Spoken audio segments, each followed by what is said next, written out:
¿Cuántos de los presentes han leído últimamente el libro de Jueces?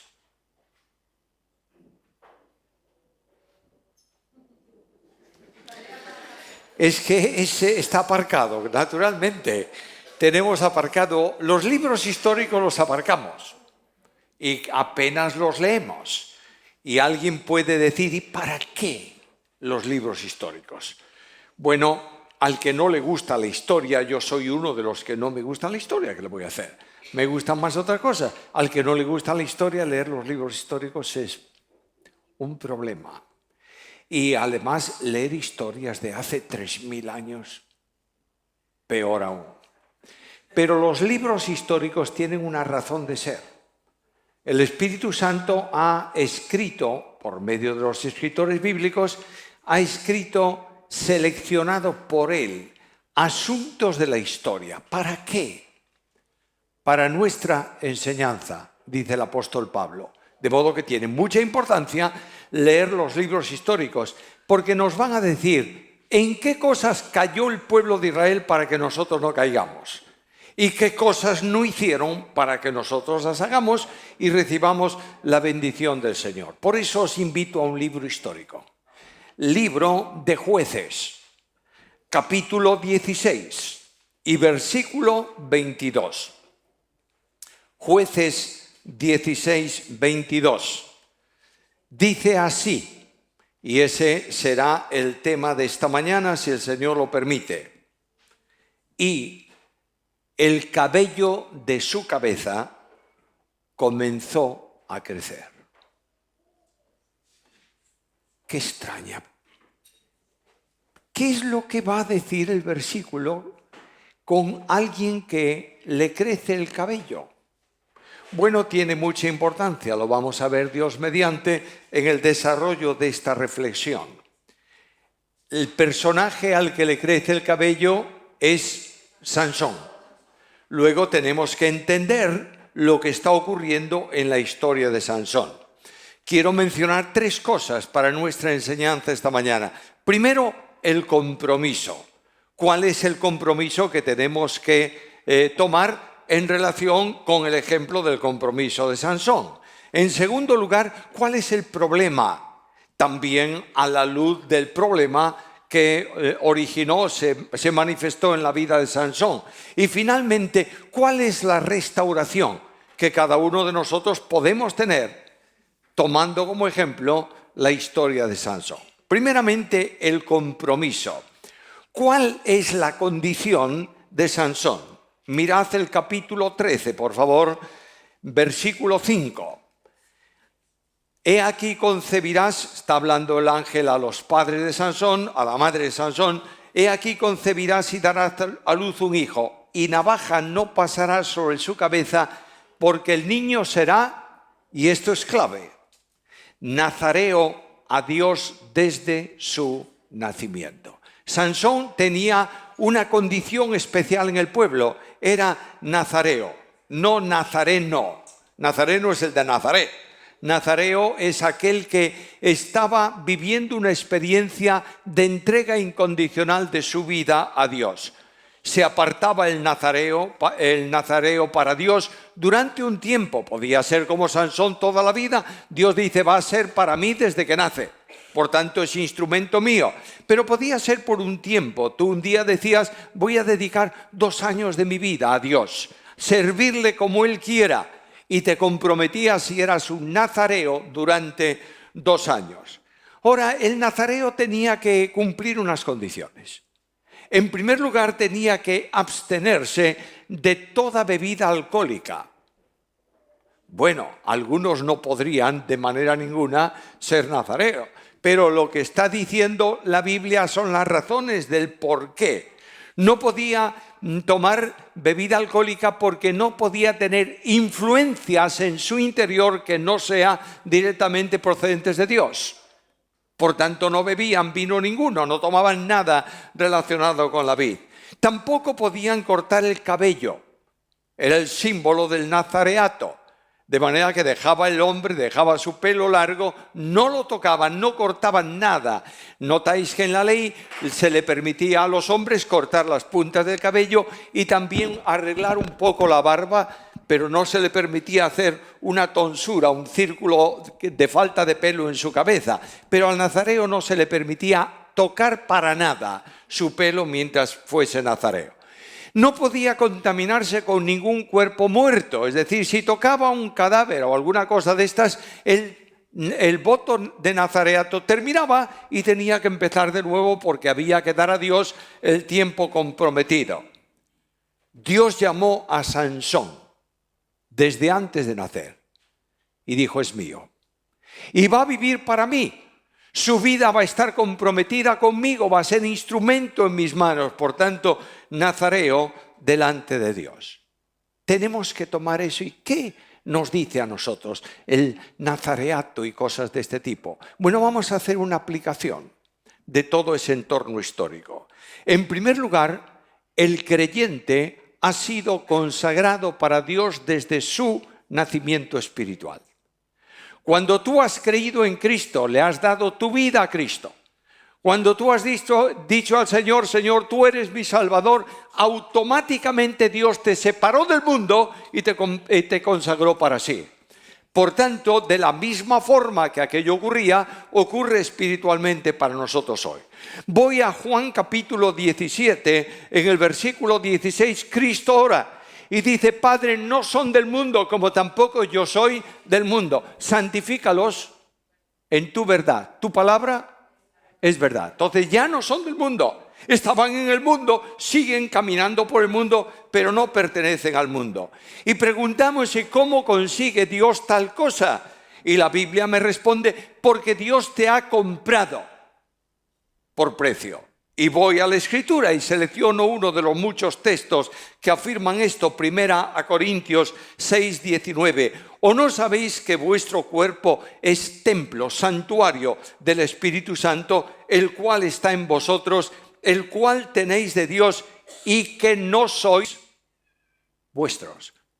¿Está claro el versículo? Nadie que ha sido comprado por precio es suyo. ¿Pertenece a quién? Al que lo compró. Por tanto, los creyentes tenemos que darnos cuenta que Dios pagó el precio más elevado que podamos imaginar, la sangre de Jesucristo, su Hijo, para que por medio de ese precio pudiese comprarnos de donde estábamos en la esclavitud espiritual y fuésemos suyos. Dios nos santifica en la verdad. Y cada uno de nosotros, en este compromiso espiritual con Él, debemos vivir conforme a la vocación celestial. El nazareo se abstenía de vino. ¿Y eso qué para mí? Bueno, a mí de vez en cuando me gusta tomar una copita de vino, nadie se escandalice, pero eso es perfectamente lícito. Lo que sí tengo es que entender por qué motivo el nazareo en la abstención del vino tiene que decirme algo como ejemplo ilustrativo para mí. El creyente consagrado tiene que evitar todo estímulo externo para servir a Dios. ¿Me estáis siguiendo? ¿Entendéis bien lo que quiero decir? El servicio a Dios no tiene que ver nada con estímulos externos. Nace del interior a través del Espíritu Santo de Dios. Por tanto, el que sirve a Dios no lo hace para ser alabado. Muchas veces hacemos un esfuerzo especial y esperamos que nos den ¿qué cosa? Las gracias. ¿Cómo trabaja este hombre? No podemos servir buscando el aplauso. Perdemos el tiempo. Tenemos que servir porque servimos a Dios, porque somos suyos. No debemos servir a Dios para ser visto de las gentes. Hay personas que podrían vivir desde las 8 de la mañana el domingo hasta las 10 de la noche en la iglesia.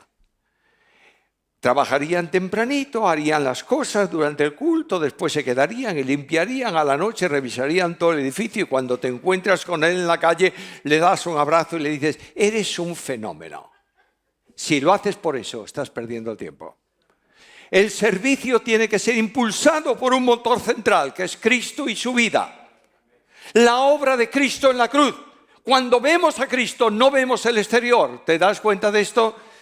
En tercer lugar, el creyente no sirve a Dios para mostrar que sirve.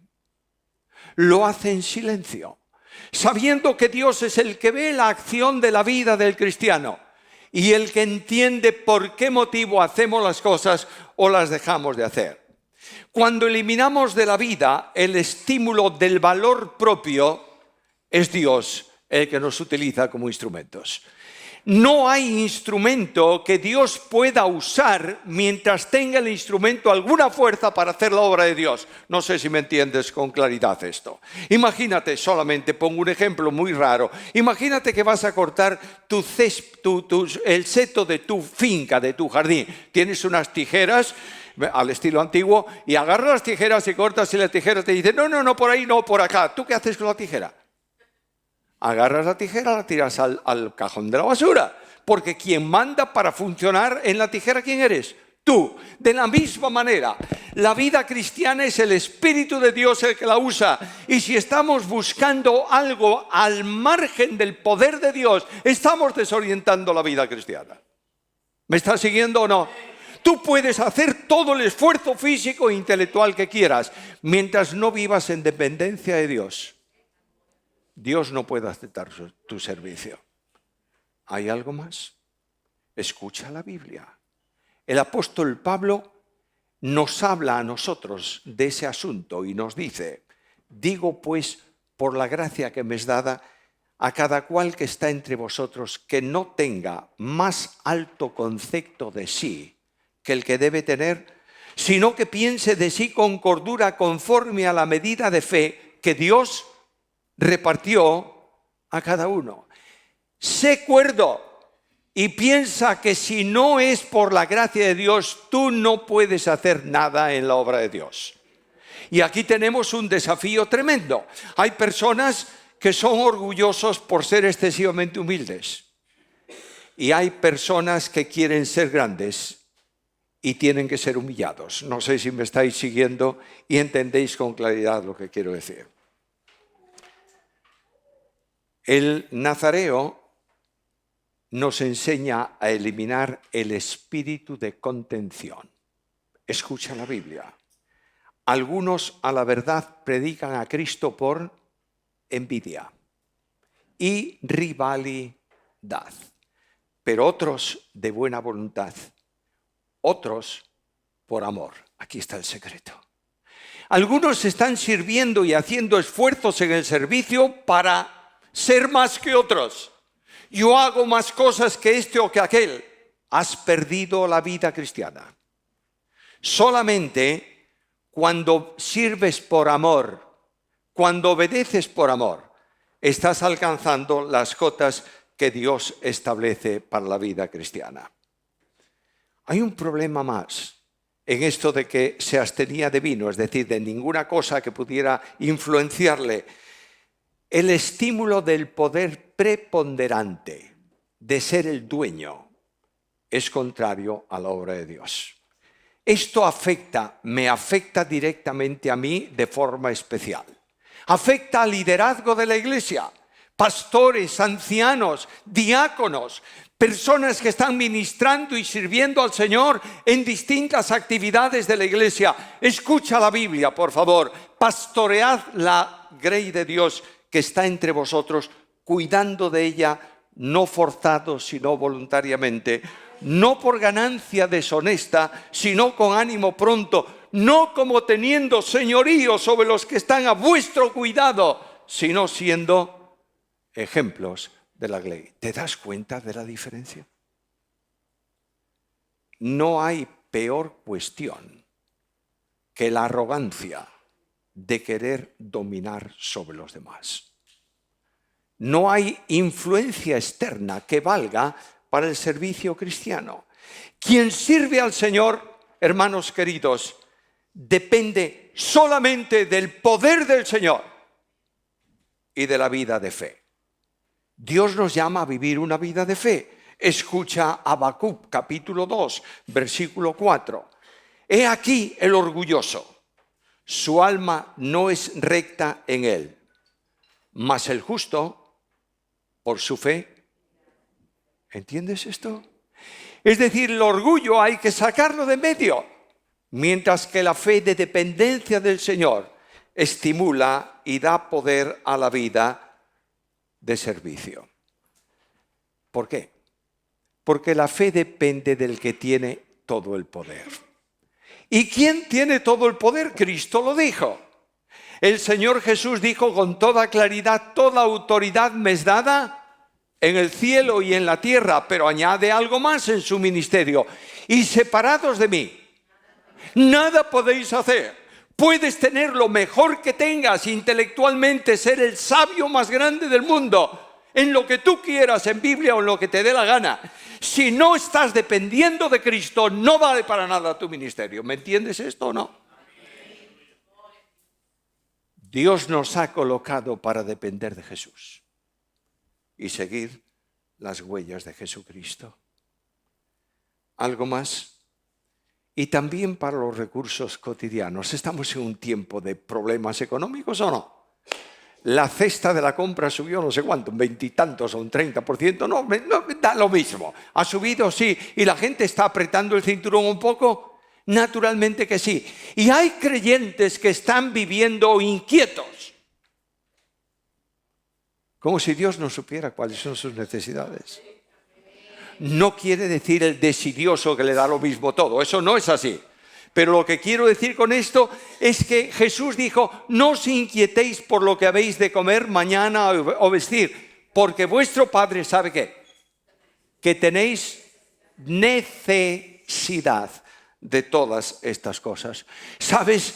La vida del que sirve a la sombra del Nazareo, la vida del que sirve al Señor en compromiso fiel, tiene una oración continua y cotidiana: Señor, ¿qué quieres que haga?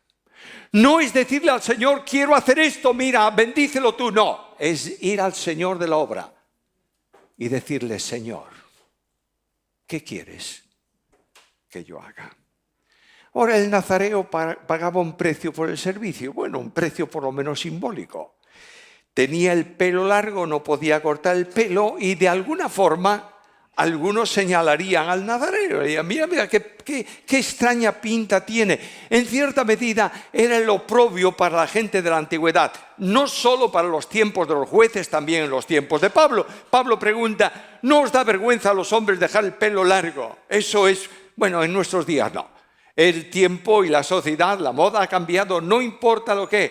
Pero lo que quiero decir con esto es que el creyente en distintas formas tiene que estar dispuesto a llevar el vituperio ¿de quién? De Cristo. Y ahí tienes la carta a los hebreos. Salgamos a Él llevando nuestro o llevando su vituperio. Servir a Dios con diligencia, vivir la vida cristiana comprometida, exige pagar un precio. El nazareo tenía que manifestar una separación completa del mundo. Escucha Números, capítulo 6, versículo 4. Todo el tiempo que se aparte para Jehová no se acercará a persona muerta. El muerto, los cadáveres contaminaban al nazareo. Bueno, nosotros hoy, ¿qué es esto? Simplemente, antes estábamos muertos ¿en qué? En delitos y pecados. Cuando tú desciendes al mundo y metes tus manos en el mundo y vives conforme al mundo, estás contaminando tu vida espiritual delante de Dios. No interesa tanto la bondad de lo que tú haces, interesa la santidad de vida. Porque Dios te ha comprado al precio de Cristo para que seas santo. Dios está enfrentándome a mí hoy con mi responsabilidad. Y Dios me dice: te compré y te consagré para mí, para que seas mío. ¿Estás viviendo así? Segundo, ¿cuál es el problema? El problema de Sansón comienza en capítulos anteriores. Si tienes tu Biblia abierta y quieres mover las hojas un poco atrás, o enciéndola y corre el botón del teléfono móvil. Esto en el capítulo 14, el versículo primero tiene una sola palabra que me interesa destacar ahí. Descendió. Sansón descendió. Estaba en una situación, en un lugar, en una forma de vida, y de pronto descendió ¿a dónde? Al mundo de los filisteos, enemigos de Dios. Sansón descendió. Y en cuanto Sansón dio un paso de descenso hacia el mundo, Satanás abrió las 3 puertas que él abre siempre en la tentación para hacer caer al creyente. ¿Tienes tu Biblia a mano? Versículo primero. Vio una persona.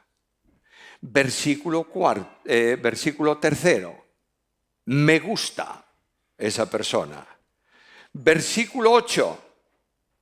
Tómame esa persona. Estaba hablando de la mujer ramera y tal. Bueno, conocéis la historia, ¿verdad? No entro en historia.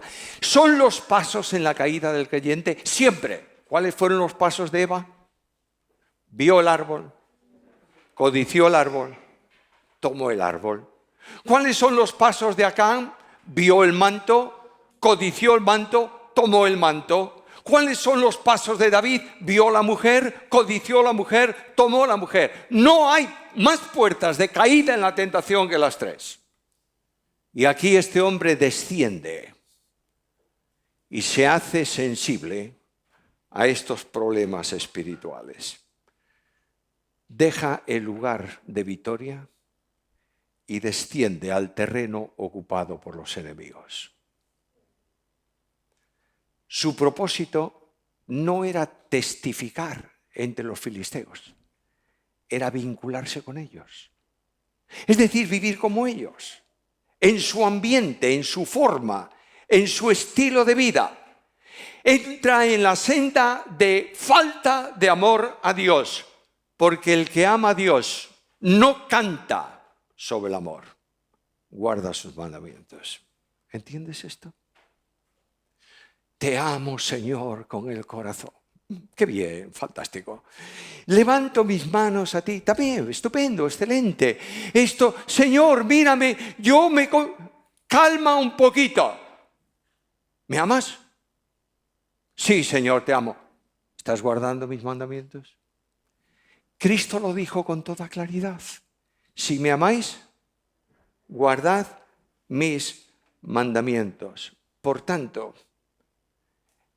necesariamente tenemos que reflexionar sobre el lugar donde estaba. Menospreció el compromiso con Dios, descendió ¿a qué? Si lees la historia, Sansón repudia su condición, toca un león muerto, ahí tienes la historia de Sansón. Sansón dejó la compañía espiritual, digamos así, de los poquitos que quedaban en Israel para vivir en la compañía de los impíos. ¿Por qué hacía esto? Capítulo 14, versículo 10. Vino pues su padre donde estaba la mujer, Sansón dio un banquete. ¿Qué dice la última frase? Según la costumbre de los mozos. Es decir, este hombre abandona el compromiso de santidad para tomar la costumbre de la gente del mundo. Mis hermanos amados, y especialmente yo quiero hacer un paréntesis brevísimo aquí en relación con los jóvenes. Jóvenes que estáis descendiendo al mundo de vuestro entorno y viviendo como vuestros amigos. Hombres que están diciendo, quiero servirte, pero están mezclados con el aparato del mundo. Y Dios está llamándome esta mañana y está diciéndome, reflexiona si estás viviendo conforme a la costumbre, según la costumbre. Vivimos un tiempo difícil. Ahí tienes el bombardeo continuado del mundo y de sus cosas.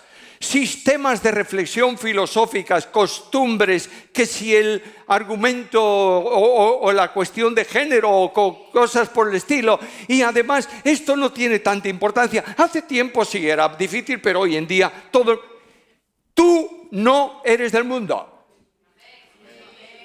Y en la medida en que tú dejas tu compromiso con Cristo y bajas al mundo, estás permitiendo que Satanás destruya tu vida espiritual. ¿Está claro o no?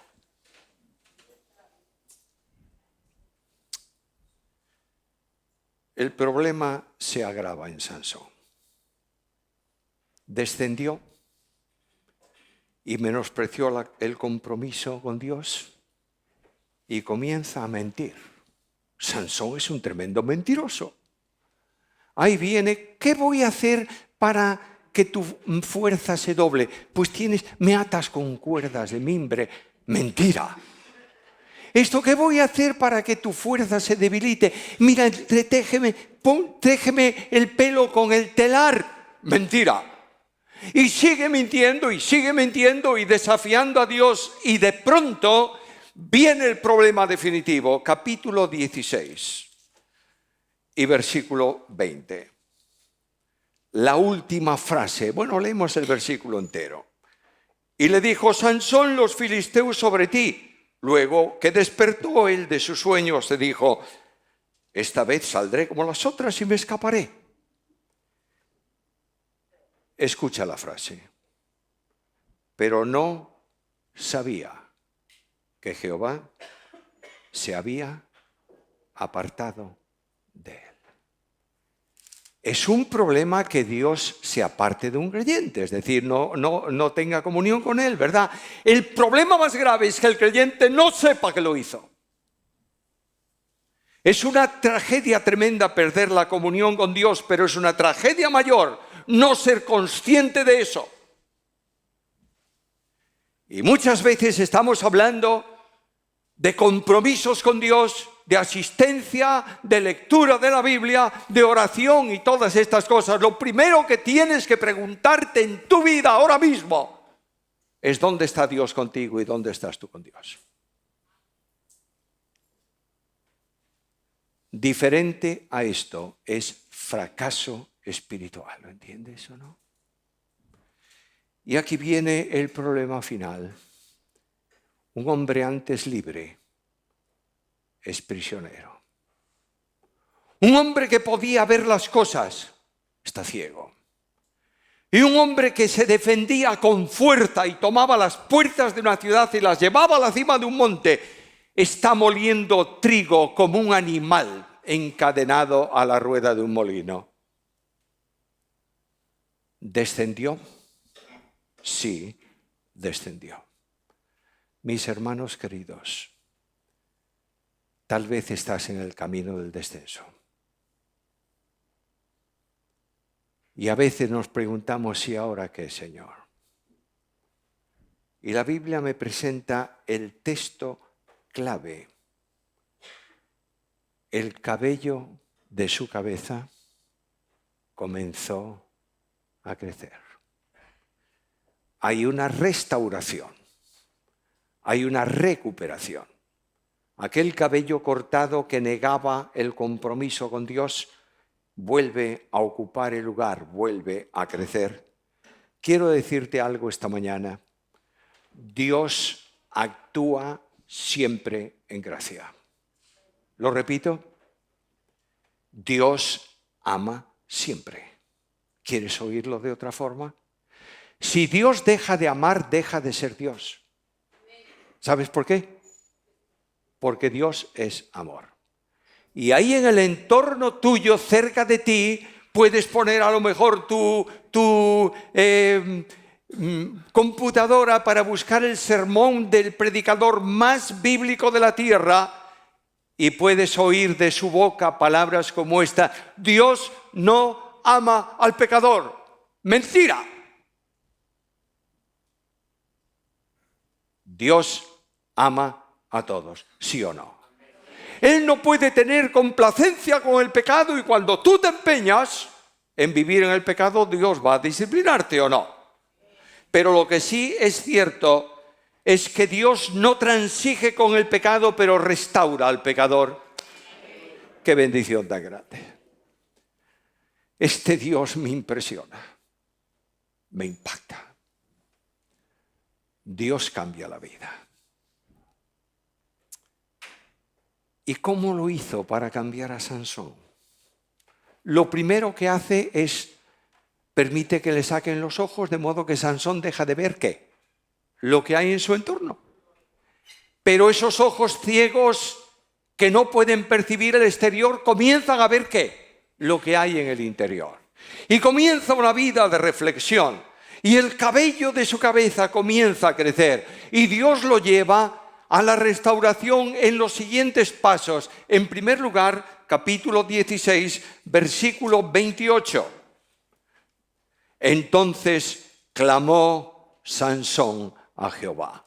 La segunda vez que aparece esta palabra en la historia de Sansón.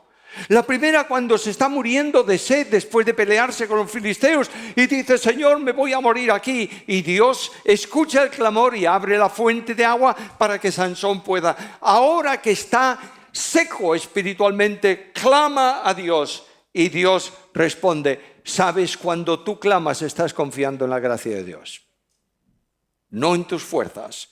Estás diciendo a Dios, no tengo nada, Señor, pero tú eres poderoso. Y reconoce que su fuerza no venía del cabello, venía de la presencia de Dios. ¿Entiendes esto? No son las formas externas las que valen. Es la realidad interna de un corazón que depende absolutamente de Dios. Dios había tocado a Sansón en poder. Capítulo 13, versículo 25. Dice que el Espíritu de Jehová vino sobre Sansón entre Zora y Estaol. Lo va a repetir ahora al final también del libro. Pero lo que Sansón está pidiendo al Señor no es fuerza para ser él otra vez una persona reconocida y temida. Viene al Señor para pedir, Señor, quiero servirte una sola vez más. Y quiero ser instrumento una vez más en tus manos. Solo una vez, Señor. Dios responde a Sansón. Y la fe de Sansón se recupera. Mira el versículo, el capítulo 16 y el versículo 29. Asió luego Sansón las dos columnas de en medio sobre las que descansaba la casa y echó todo su peso sobre ellas, su mano derecha sobre una y su mano izquierda sobre la otra, y dijo, muera yo con todos los filisteos. ¿Recuperó la fe o no? No está diciendo, Señor, si te parece, yo sé que tú lo has hecho, Señor. Yo sé que tú has escuchado mi oración. Yo sé que tú has restaurado mi vida. Solamente una vez te pedí. Aquí está el resultado. Tengo tu poder para hacer tu obra. Y ejecuta la última gran hazaña de Sansón. Ahora hay algo más. Hay tanto en la historia de Sansón. Es encantadora. Yo os invito a que leáis con calma hoy, si podéis, esta historia y veáis cuántos ejemplos hay de vida cristiana ahí. ¿Cómo termina? Bueno, con un fracaso tremendo, ¿verdad? Capítulo 16, versículo 31. Y descendieron sus hermanos y toda la casa de su padre y vinieron y se lo llevaron y lo sepultaron entre Zora y Estaol, en el mismo sitio donde había comenzado el poder de Dios en Sansón. Hay una sepultura en el mismo lugar. He leído esta semana pasada bastantes comentarios sobre este capítulo y especialmente sobre este versículo. Yo te diría que el 98, no voy a decir 99, pero el 98% tienen la siguiente explicación. Sansón pudo ser victorioso, pero hay un monumento a la tragedia de un hombre que abandonó a Dios. ¿Es así? ¿Qué va? Las piedras de la sepultura de Sansón son el monumento levantado para gloria de Dios. Dios cumplió su propósito en Sansón. Y esa sepultura con esas piedras encima proclama que cuando tú cambias de vida y de orientación, cuando tú vives una vida de dependencia de Dios, cuando tú vienes a Dios y dices, Señor, no quiero más servicio, quiero un cambio de vida, Dios te da una nueva oportunidad para una vida victoriosa. Y Dios escribe el epitafio sobre la tumba de Sansón. Lo tienes ahí. Sirvió a Israel durante 20 años. El tiempo de fracaso, Dios lo considera como victoria. Sirvió al Señor durante 20 años. Voy a terminar.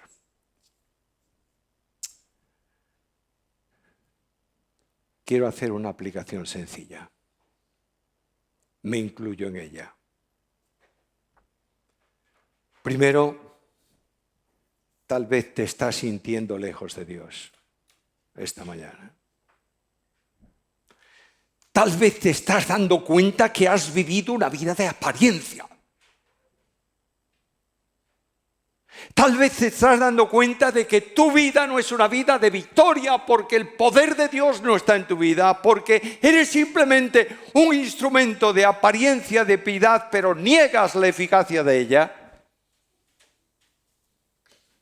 Y Dios te está llamando ahora mismo para que recuperes tu alejamiento de Él.